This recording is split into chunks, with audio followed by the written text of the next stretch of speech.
Good day everyone, this is Engineer Aljan Michael G. Sabak and I welcome you to 7th discussion about Earth science.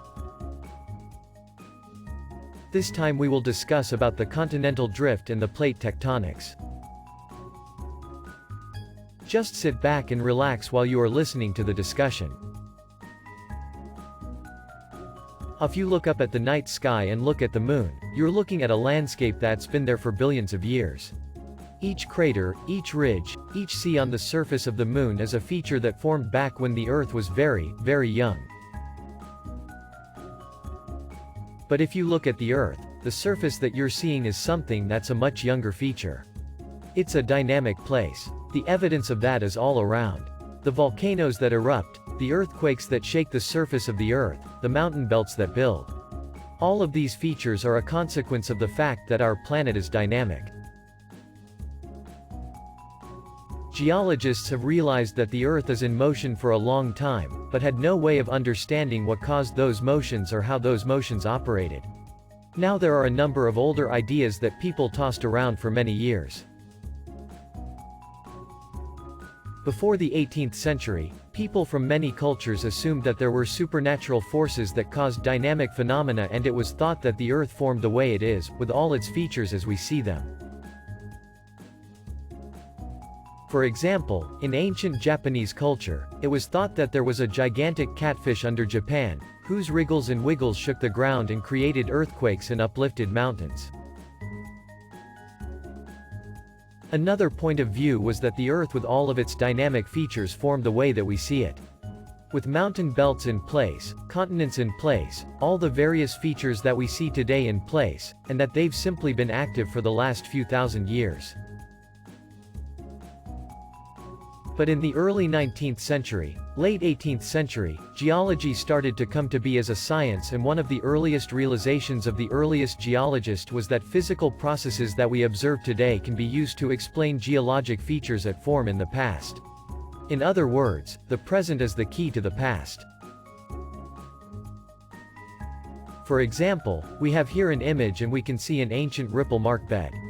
If we know the process that is behind it, then we will know the history of the whole area itself.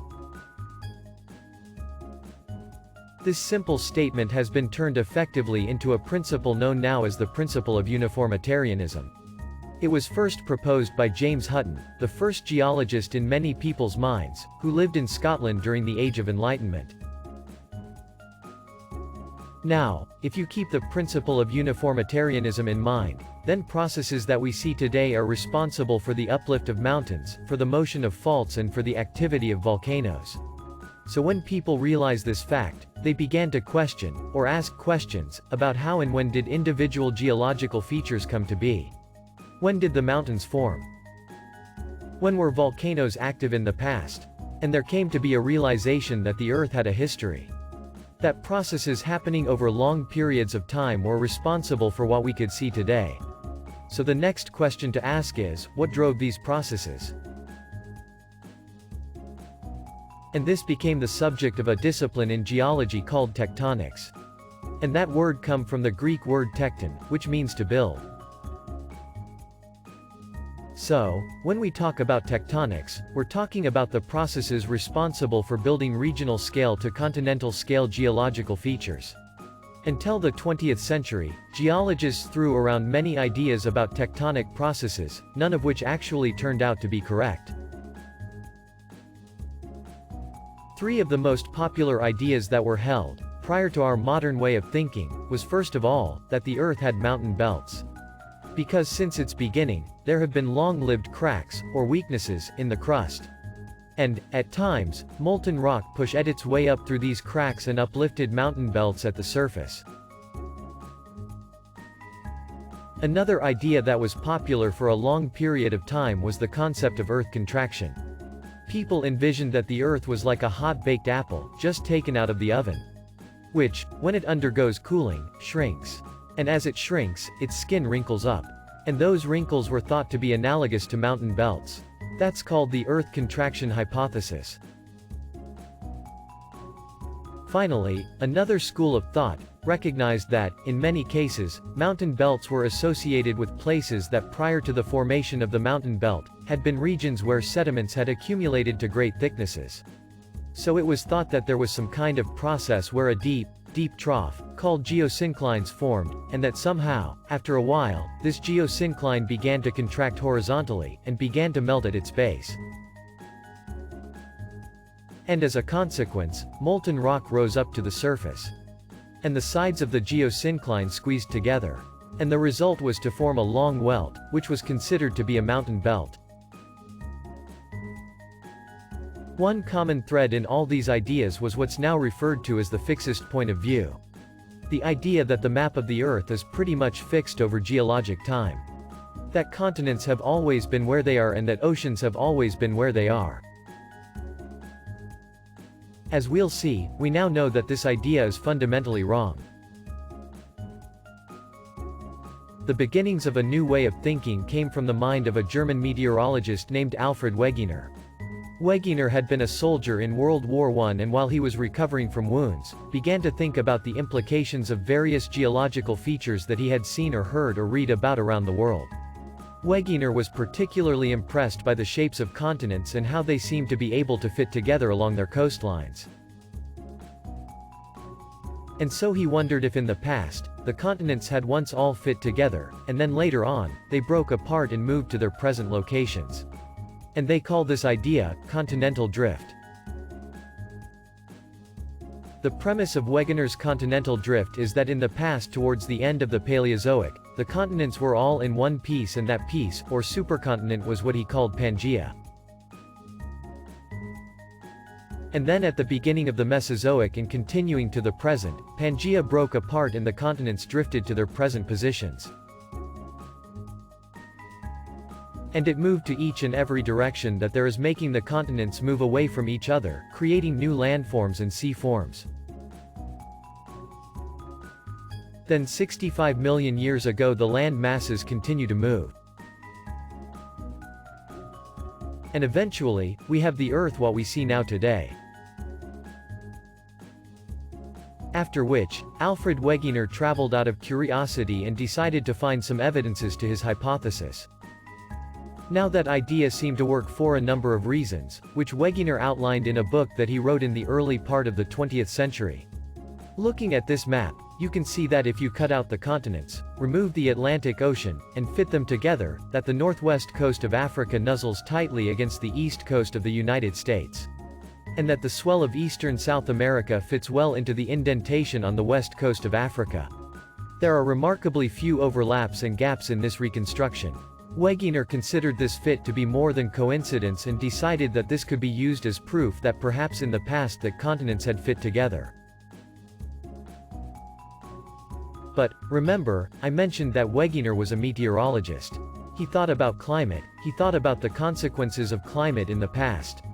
So, Wegener began to look for the evidence for where ice ages, meaning periods of time during which substantial areas of continental crust were covered by glaciers or sheets of ice, existed in the past. Well, people knew that the most recent ice age, one that has happened in the last couple million years or so as we now know, affected only the northern hemisphere, primarily large areas of North America and large areas of Europe and Russia. But Wegener realized from looking at the literature that there were large examples or large areas that were covered by glacial sediments, meaning sediments or debris that was transported by ice sheets. And he realized that these locations were not within the areas that had been impacted by the most recent glaciation. The way he knew that was that these layers of debris were part of a stratigraphic succession, part of a sequence of sedimentary rocks that had fossils that indicated that they were very, very, very old. In fact, Wegener realized, based on the information available at the time, that these deposits were of late Paleozoic age, meaning, they were over a couple 100 million years old. Now, the next thing that Wegener did was plot on a map the location of all these deposits. He also plotted on the map the orientation of glacial striations. These are scratches that form in the surface of bedrock when a glacier moves over and carries a stone or a protrusion in its base, so that protrusion grinds an indentation into the ground below. You can see this photograph here of some striations on a surface of rock that resembles a glacier moving in the past. Going back, When Wegener plotted all this data on a map, he found the late Paleozoic glaciation affected the southern portions of South America, southern portions of Africa, southern portions of Australia and India, and areas of Antarctica. With the exception of Antarctica, all these areas are regions that are nowhere near polar latitudes and could not possibly have had glaciations in recent time. Furthermore, he realized that from looking at the striations, the scratches caused by the glaciers, that the striations seemed to come from the ocean and move onto land. That's impossible, because you cannot have a glacier grow out of the ocean and then spread onto the land. Glaciers form on land and spread towards the sea. So, he thought, okay, here's an interesting puzzle. What's the solution? Well, he fit the continents together into his concept of Pangaea, and he found that when that happened, all of the regions that had been glaciated fit together like pieces of a jigsaw to form a large ice cap that would have been located, or could have been located, over the south polar latitudes. So in other words, Wegener concluded that the distribution of Paleozoic glaciations, late Paleozoic glaciations, was compatible with his idea of Pangaea. So if the glaciations affected the southern portion of Pangaea, then the rest of Pangaea must have extended into more equatorial climates. And in fact, when he drew a map of Pangaea on a globe, he found that portions of Pangaea extended across the equator and into the northern hemisphere. Well, if you look at a map of climate belts today, it's clear that equatorial belts tend to be tropical, like rainforests, and a lot of rain, a lot of vegetation, very warm oceans. That on either side of the equatorial belts, there tend to be deserts in subtropical regions. And then further north and south of that, you enter temperate regions. So Wegener drew climate belts on his map of Pangaea and then compared them to what was known at the time about the distribution of rock types whose character was indicative of particular climate regimes. So he looked at distribution of distinctive sedimentary deposits that could be correlated with particular climate belts and placed those sedimentary deposits on his map of Pangaea.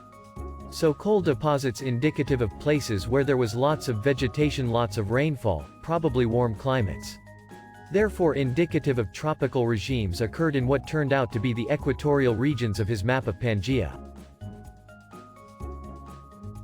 Similarly, reefs, deposits of shells that form typically in warm water, also occurred in the belt of Pangaea that would have been tropical. In the regional either side, where one would expect to have desert regions, just like the Sahara for example occurs to the north of the tropical regions of Africa. He found that there were indeed deposits of sandstones that have characteristics indicative that they were once desert dunes. And they also found thick accumulations of salt deposits, again indicative of a subtropical environment. So, the distribution of these deposits made no sense on the modern map of the world, but they did make sense on Wegener's map of Pangaea. So we considered this to be also evidence in support of the model. By the time that he was doing his work, there was a fair amount of information about the distribution of fossil species on the planet. And paleontologists, people who study fossils, realized that there were some fossils that were indicative of marine organisms, and there were some fossils that were indicative of land organisms. Now, if you look at the world today, it's clear that there are certain kinds of land organisms that only occur on certain continents and not on others. Because they can't swim, they can't get across the vast expanses of ocean that separate continents. For example, there are kangaroos on Australia, but there are no kangaroos in North America even in comparable climates. So Wegener had this idea in mind and looked at the distribution of land organisms. For example, species of amphibians, species of plants, and other kinds of organisms that could only have grown on land, and looked at where they were distributed. Once again, they were occurring on all continents, really easy if you could walk from one continent to another, virtually impossible if you had to cross an ocean. So, again he took the distribution of fossil species, one more bit of evidence that suggests his reconstruction of Pangaea made sense. Finally, Wegener decided to look into distribution of distinctive packages of rock. Now at this point in this course it's probably a kind of vague statement to say packages of rock. But basically there are assemblages of kinds of rock, kinds of structures in rock, that are distinctive. So geologists can recognize and identify an association of rocks just like an art critic can recognize one artist's painting from another artist's painting. Or an architect can recognize one kind of architecture from another kind of architecture. Well, to make a long story short, Wegener was able to recognize distinctive assemblages of rock that occurred either side of the Atlantic Ocean.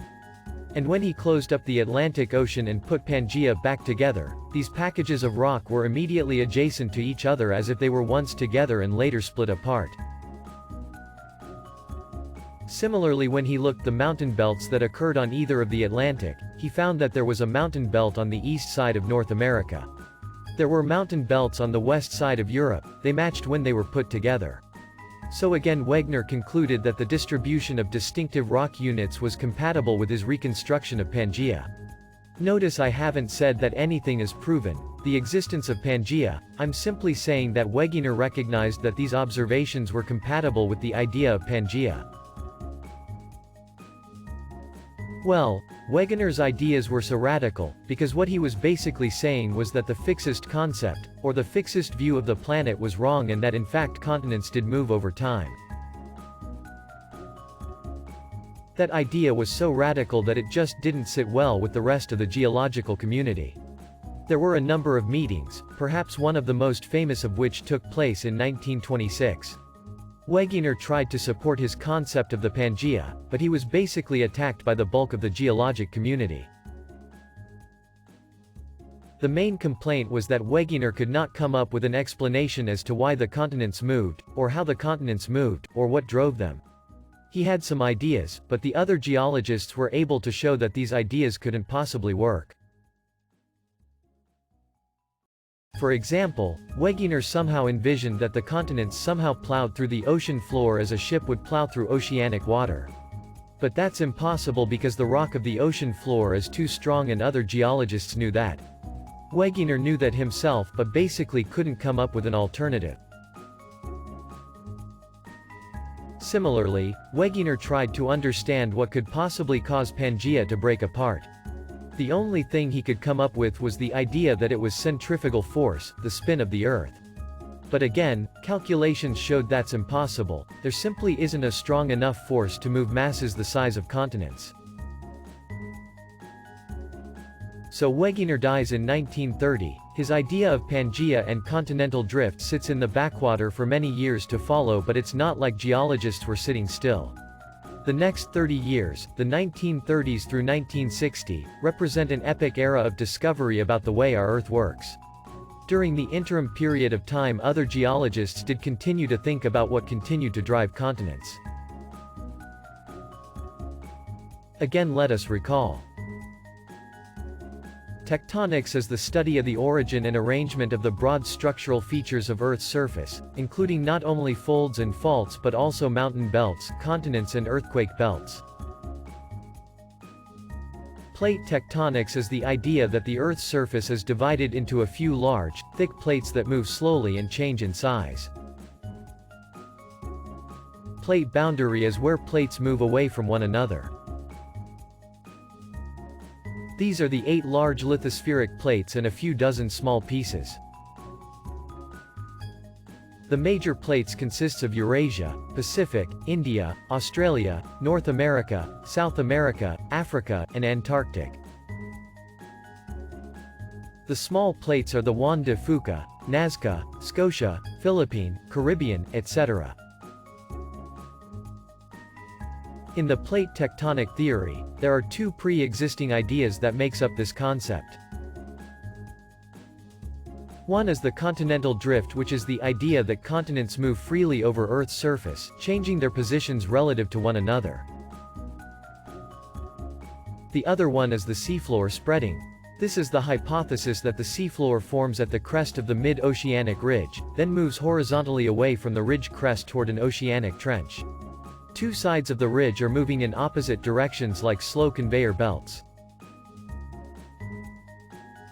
Initial concept is that the seafloor is moving like a conveyor belt away from the crest of mid-oceanic ridge, down the flank of the ridge, and across the deep ocean basin, to disappear finally by plunging beneath a continental or island arc. This seafloor spreading has its different sections. One is the spreading axis, which is the ridge crest where sea floor moves away, rate of 1 to 24 centimeters per year, from on both sides. Second is the subduction zone, on which there is the sliding of the seafloor beneath a continent or island arc. And third is convection. This is the circulation pattern driven by the rising of the hot material and/or sinking of cold material. One geologist, Arthur Holmes, British geophysicist, came up with the idea that the mantle of the Earth, the interior, convected like molasses in a pot on a stove. And he thought that somehow these convection cells could pull continents apart and cause them to move. Convection in the mantle, the sinking of denser material and rising of hot, less dense material, appears to drive plate motion. Gravity-driven mechanisms such as slab pull and ridge push are thought to be important in driving plate motion. Slab pull develops when cold, dense subducting slab of lithosphere pulls along the rest of the plate behind it. Ridge push develops as gravity pushes the lithosphere off the mid-ocean ridges and toward the subduction trenches. Holmes is on the right track but wasn't quite there yet. We'll see that his thinking is only part of a larger story. One of the major contributions of that period of time was the study of the seafloor. This is a visual imagery representation of the whole seafloor on our planet. The red one indicates the younger crust and the bluer ones are the oldest. Because up until that point, it would be fair to say that we knew less about the seafloor than we knew about the surface of the moon. At least we could see the surface of the moon. But the seafloor is covered by kilometers of water. Well, in the 1930s, new technologies, that curiously were developed, because of World War II, and because of the need to map the seafloor in detail, to allow submarine warfare, these new technologies allowed geologists for the first time, to develop an image of what the seafloor looked like. One of the first vessels such as the Wegener, which crisscrossed the oceans for decades, collected vast amounts of data about the bathymetry, meaning the topography of the seafloor, as well as about the magnetic field of the seafloor, about the thickness of sediments, about the heat flow, the amount of heat coming out of the seafloor at a given location, and many other characteristics of the ocean. So let's look, for example, at the North Atlantic Ocean. What these bathymetric studies revealed was that as you go from the coast of the United States to the coast of Africa, you cross first an area of fairly shallow water called the continental shelf. Then the seafloor drops to a deeper level at about 4 to 5 kilometers and you cross a vast plain called the abyssal plain. And then, in the middle of the Atlantic Ocean, suddenly the topography or the bathymetry gets a little rougher and the water gets a little bit shallower and you climb up the sides of what is now known as the Mid-Atlantic Ridge. It's a mountain belt that lies still submerged beneath about 2 or 2.5 kilometers of water but rises about 2 kilometers above the depth of the abyssal plain. Similar features, as we now know, occur in other oceans as well. Some of them are in the middle of the ocean floor, some of them are off to one side. We'll understand why that is in a bit. Here's a profile of the seafloor, and again you can see the continental shelf, the abyssal plain, and the Mid-Atlantic Ridge. Well, another discovery that followed soon after was the realization that the heat flow, meaning the amount of heat coming up from the Earth, is much greater along the axis of the Mid-Atlantic Ridge than it is off to the sides. In fact, it's as relatively high along the axis of the ridge, it decreases progressively away from the ridge, out until the seafloor is relatively cold beneath the abyssal plains. If you go to other parts of the ocean, for example, the west coast of South America, geologists found that as you went from the abyssal plains towards the continent, the seafloor dropped off to form a relatively narrow, but long and very deep trough, called a trench. The deepest of these occurs in the western Pacific along the edge of the Marianas Islands, and it reaches a depth of almost 11 kilometers beneath the seafloor. In other words, you could take the highest mountain in the planet, Mount Everest, and submerge it in the Mariana Trench without a trace, with kilometers of water over the top. So now, let's look at the broader example of the Mid-Atlantic Ridge and realize that there's another very distinctive feature. And these features are called fracture zones. Fracture zones are long linear belts that appear to be composed of broken-up rock in which there's a bathymetric feature. Sometimes it's a very narrow little indentation surrounded by ridges on either side. If you look at these, you'll see that these fracture zones are right angles, or nearly right angles, to the axis of the mid-Atlantic ridge. Here's one just coming off to the east of where the Amazon enters the Atlantic Ocean, and you can see this long, linear belt that runs from the east coast of South America almost as far east as the west coast of Africa. There are many of these. They interrupt the axis of the mid-Atlantic ridge, at distances of a few kilometers to tens of kilometers, and in some cases to hundreds of kilometers. But they occur and they are typical of all mid-ocean ridges. So we've seen that there are some very interesting observations concerning the nature of the seafloor. The seafloor includes not only abyssal plains and cotton shells, but also distinct mid-ocean ridges, distinct trenches and distinct fracture zones. The next major discovery had to do with recognizing the distribution of earthquakes. By mid-1950s, seismologists were able to map the locations of earthquake epicenters on the globe. And when the points representing the epicenters were plotted, it turned out that they aligned in very distinct belts. This was recognized as early as 1959. One of these belts follows the trace of the mid-Atlantic ridge, another belt occurs down the middle of the Indian Ocean, other belts occur along the trenches that occur on the edges of Indonesia, and there are intense belts of seismicity along the west coast of South America, along Japan, and other areas of the planet where trenches occur. So it seems that there's an association between earthquakes and these distinctive bathymetric features, namely mid-ocean ridges, trenches, and fracture zones. Well, about 1960, an American geologist named Harry Hess first proposed an idea that in fact what was happening was that new seafloor was forming along mid-ocean ridges, and that it is the new seafloor formed, then continents on either side moved apart.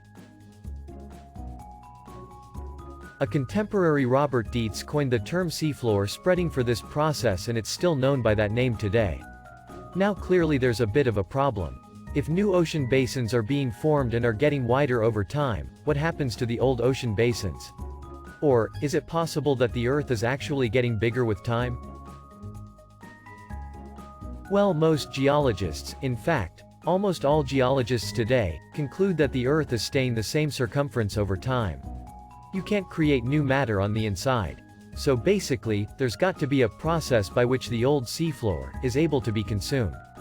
And Hess recognizes, and this process is now known as subduction. So there are places where ocean floors are growing by the process of seafloor spreading, and there are places where old ocean floor is being consumed, meaning it's sinking back into the interior of the Earth by a process now known as subduction. So this was a radical idea, the concept of seafloor spreading, because in one fell swoop, it explained why continents could drift, something that Wegener was never able to do. So geologists began to think about this in detail, and began to wonder, is there any way to prove whether or not seafloor spreading really takes place? Well, the answer came from an unexpected source. It came in the study of the record of the Earth's magnetic field, as preserved in rocks, what we now refer to as paleomagnetism. Now, the question is, how did geologists back then record the direction of the Earth's magnetic field? The instrument that geologists used was the magnetometer. This measures the angle between the Earth's magnetic field and horizontal, and this is called the magnetic inclination. Because the Earth is a round body in a dipole field, the inclination is directly dependent on latitude. This volcano erupts from time to time, and when its lava solidifies and cools, it records the direction of the Earth's magnetic field. A geologist armed with a magnetometer could sample down through the layers of solidified lava and thus track the direction and intensity of the field over the span of geologic time recorded by that volcano. But in fact, when geologists took samples of rocks and measured their magnetic field, very accurately, using very sensitive instruments, they found that wasn't the case at all. Ancient rocks typically preserve a paleomagnetic signal, which is not aligned with the modern magnetic field. Specifically, the angle, the compass needle doesn't point towards the present-day North Pole, Instead there's an angle between where that compass needle points and the North Pole, and that's called the magnetic declination. And furthermore, the inclination, the angle that it makes with respect to horizontal, is not what you would expect for the latitude where the rock exists today. Geologists used the device and discovered that the direction of the North Pole was not stationary over time, but instead had apparently moved around quite a bit. There were two possible explanations. Before plate tectonics was accepted, most geologists thought that the pole must have moved. However, once more and more measurements were made on different continents, it turned out that all the different polar wander paths could not be reconciled. The pole could not be in two places at once, and furthermore, the ocean floors all recorded either north or south, but not directions in between. So geologists thought, the obvious interpretation of that is that in the past, the magnetic field of the Earth actually moved radically. Not the small motions that we actually observe around the present-day position of the geographic pole, but actually at times maybe the magnetic pole would be at the equator, at times at temperate latitudes, they would move all over the place. That seemed like a real possibility, and that process was called polar wander. With that idea in mind, geologists went to individual continents, and measured the paleomagnetic signal in the succession of rocks of different ages. Oldest at the bottom, youngest at the top. They plotted on a map, the position of the pole, magnetic pole, relative to that location. And they watched as these things moved around the planet over time. And that was called a polar wander path. What they thought they were discovering was the actual position of the magnetic field back through hundreds of millions years of time. But they were totally wrong. Turns out, when they measured the polar wander paths on different continents, they got different results. The polar wander path for Europe was different from North America, which was different from South America, which was different from India. What's going on? How can you explain this? Well, one alternative is to think that rather than having the pole move with respect to the continent, which could not possibly explain different polar wander paths for different continents. Instead, imagine that the pole is fixed and that each continent is moving relative to the pole. And if each continent is not only moving relative to the pole, but also moving relative to each other, you can explain why the polar wander path is different for different continents. So now, these curves showing the relative position of the magnetic pole relative to a continent over time, they are no longer called polar wander paths, they're called apparent polar wander paths. To emphasize that they are not true polar wander. They don't represent true polar wander, but rather represent the position of moving continents relative to the pole over time. This observation has effectively proven that continents move. In other words, Wegener was right, continents do move. Not only that, they move relative to each other. So effectively, this discovery that different continents have different apparent polar wander paths was a proof that continents move. It was a proof that there was continental drift. Once seafloor spreading was recognized as a viable mechanism for moving the lithosphere, geologists realized that these apparent polar wander paths could be used to reconstruct the past motions of the continents, using the assumption that the pole was always in about the same place except during reversals. Earth's magnetic North Pole is quickly moving from the Canadian Arctic toward Russia. The model update ensures the accuracy of work in governmental agencies around the world. On a more individual level, smartphones use the magnetic north for GPS location and compass apps. We've seen that one of the key discoveries that came from looking at the paleomagnetism of rocks was the realization that there were apparent polar wander paths, which geologists interpreted to mean the continents were actually moving with respect to the poles. Another key discovery came from looking at the polarity, the direction in which the magnetic dipole preserved in the rock points as a function of time. By measuring the polarity of a magnetic field in a succession of progressively older rocks, geologists came up with evidence that suggested that at times during Earth's history, the magnetic field flipped. Now what I mean by that is today, the north magnetic pole is at the north end of the planet, and the south magnetic pole is at the south end of the planet. But the rock record suggests that at times, that flipped. so that the south magnetic pole was up at the north end of the planet, and the north magnetic pole was down at the south end of the planet. Now, we don't mean that the Earth flipped, we simply mean that the magnetic field changed, so it reversed its polarity. So at about the same time the geologists were doing this work, there was another group of geologists that had developed methods for determining the age of rocks in years. That's called the numerical age of rocks. So putting these two sources of information together, geologists were able to plot a timescale that showed when the reversals took place. And they found that this was the same everywhere on the planet. And it's now called the reversal chronology. Initially, they were able to determine the times of reversals only back through the last 4 million years. More recently, it's been possible using other methods to determine the reversal chronology back through almost the last 200 million years. Some of these intervals are longer than others. There's no periodicity to it as far as anybody can tell. It just happens every now and then on the scale of hundreds of thousands of years to, in some cases, millions, and during one interval of Earth time, tens of millions of years. There's still active research going on to try to understand why this happens and how it happens. Using supercomputer modeling, geologists are actually able to simulate a reversal in a computer model. In this model, blue lines are pointing down towards the Earth, so they're representative of the north magnetic pole. The yellow lines are pointing out, they're representative of the south magnetic pole.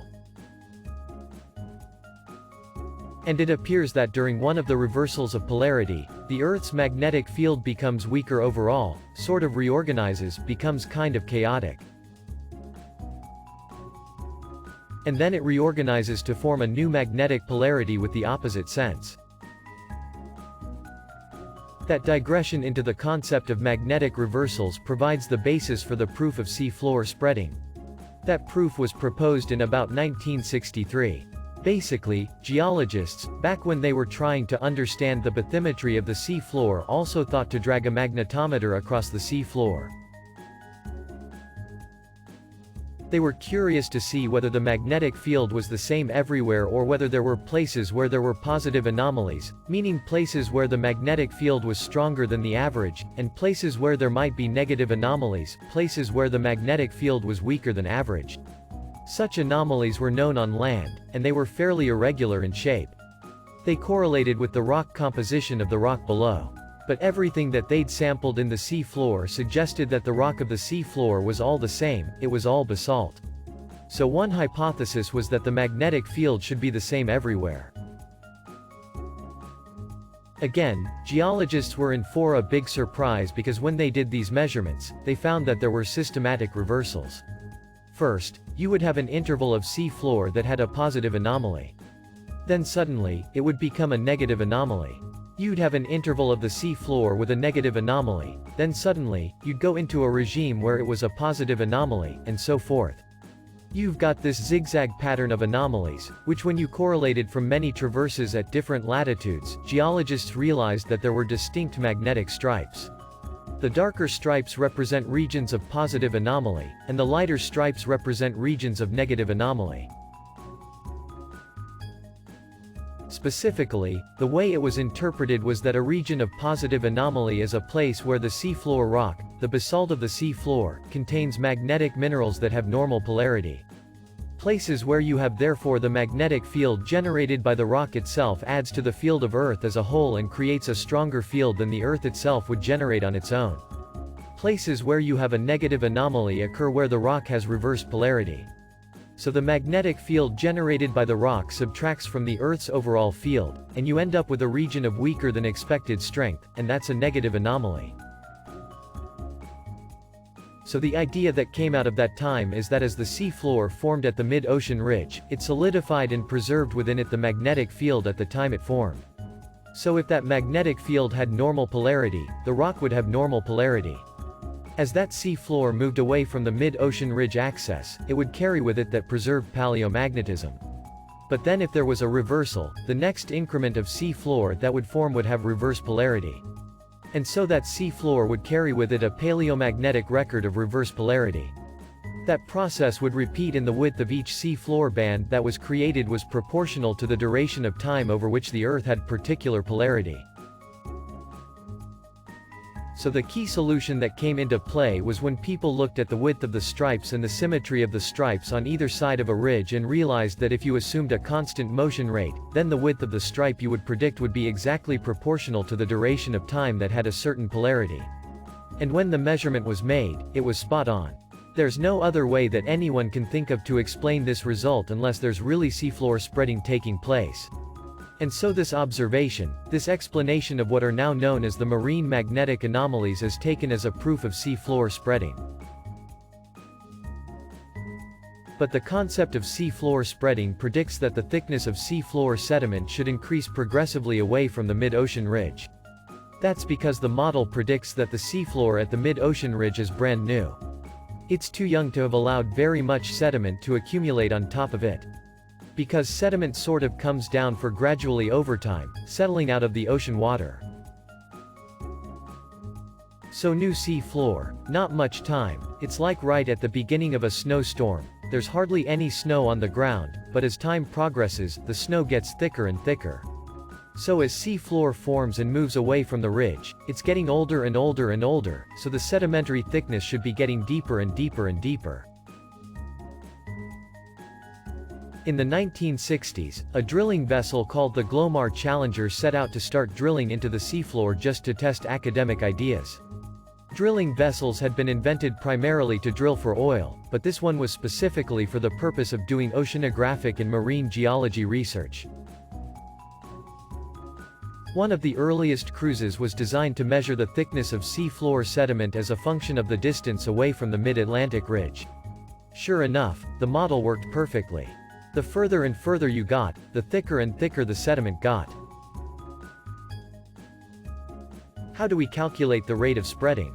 Say for example, we have the oceanic lithosphere at point A as 50 km/km, from the divergent plate boundary marked by the mid-ocean ridge.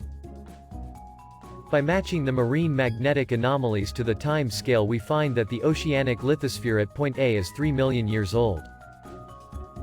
Thus we have 50 km divided by 3 million years, and that equals to 16.7 km per million years. And that is equivalent to 1.67 centimeters per year, or about 0.7 inches per year. And we need to consider the right side of the ridge because if you remember we assume symmetric seafloor spreading, making it 16.7 km per million years times 2, and that equals to 33.4 km per million years.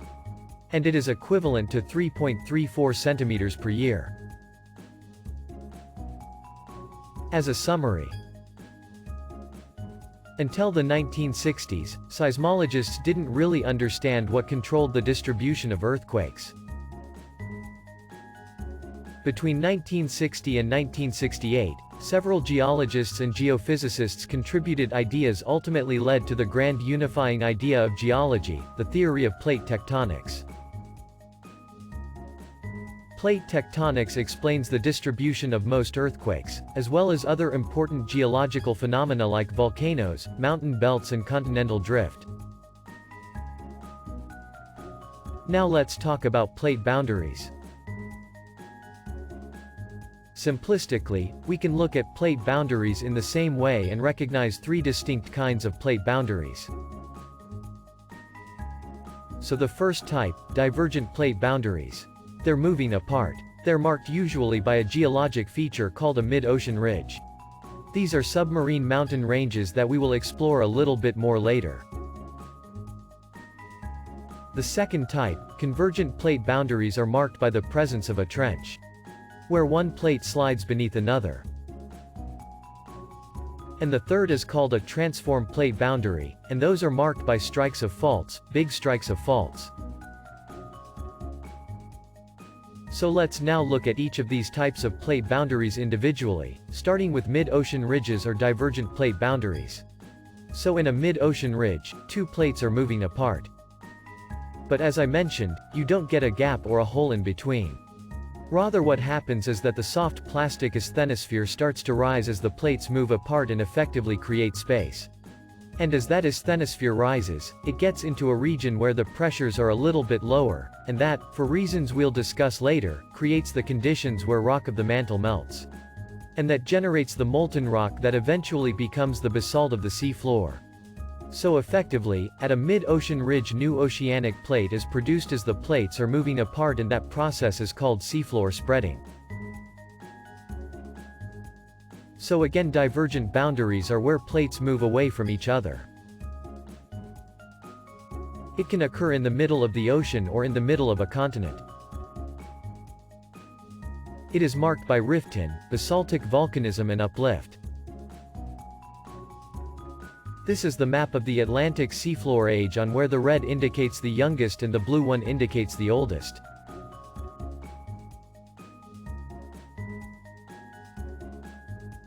This is an example of a divergent plate boundary. This one is the Red Sea that is found between Africa and the Arabian Peninsula.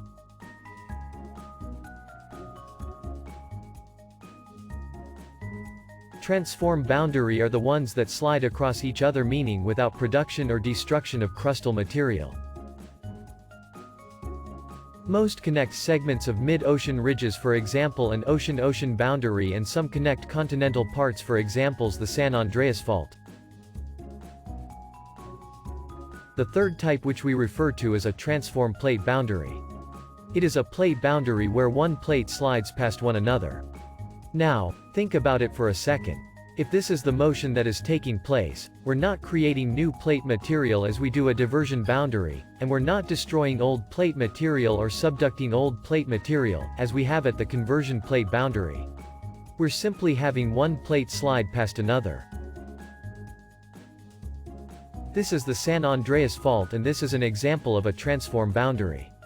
Also, we have different types of transform boundaries. We have ridge to ridge, ridge to trench, and trench to trench. The third and last type of plate boundary is called convergent plate boundaries. This is where two plates are moving together. And there are three types depending on the crust type on either side of the boundary. One is we have the ocean to ocean boundary, ocean to continental, and continental to continental. Another term that geologists use for them, or use for these boundaries, is subduction zone.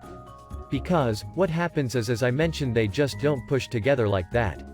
Rather, one plate sinks and heads back into the mantle beneath the other plate.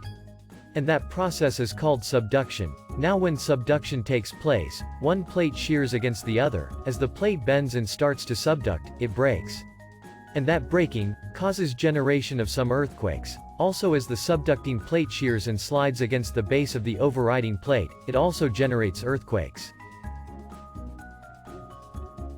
Of convergent plate boundaries, so we have this process called subduction that takes place on the convergent plate boundary. We'll see later that when the sinking slab, or what geologists refer to as the downgoing slab, reaches depth inside the mantle, it warms up sufficiently that the process of melting is triggered. It's not actually that the plate melts.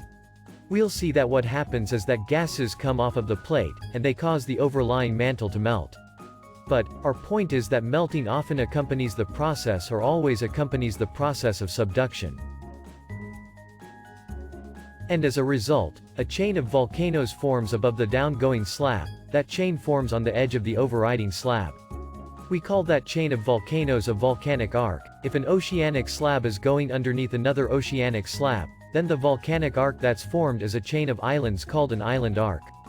If the chain of volcanoes forms along the edge of a continent, then it's called a continental volcanic arc.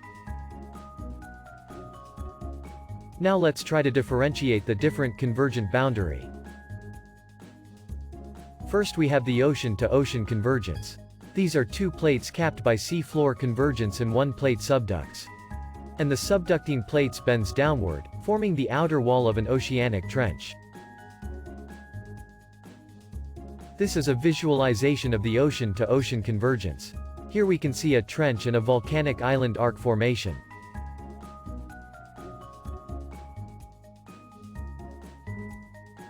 Second is we have the ocean to continent convergence. The oceanic crust is subducted under the continental lithosphere, and there is a creation magmatic island arcs at sea that signifies belts of igneous activity on the edges of continents. This is a visualization of the ocean to continental convergence. Here we can see a trench and a magmatic arc formation of mountain belts.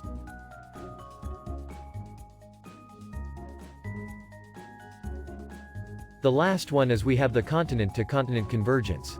This is where two continents approach each other and collide. This is a visualization of the ocean to continent convergence. Here we can see the creation of the Himalayas because the Indian plate is colliding with the Eurasian plate. Let us recall the different convergent boundaries with their respective landforms and features.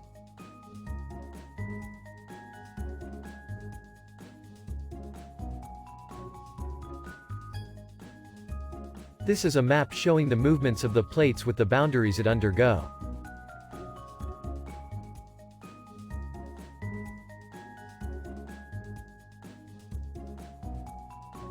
As a summary, these are the types of plates mentioned in the discussion.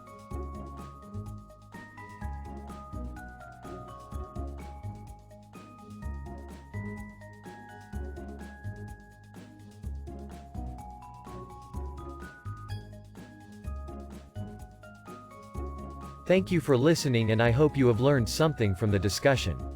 See you on the next topic. Goodbye.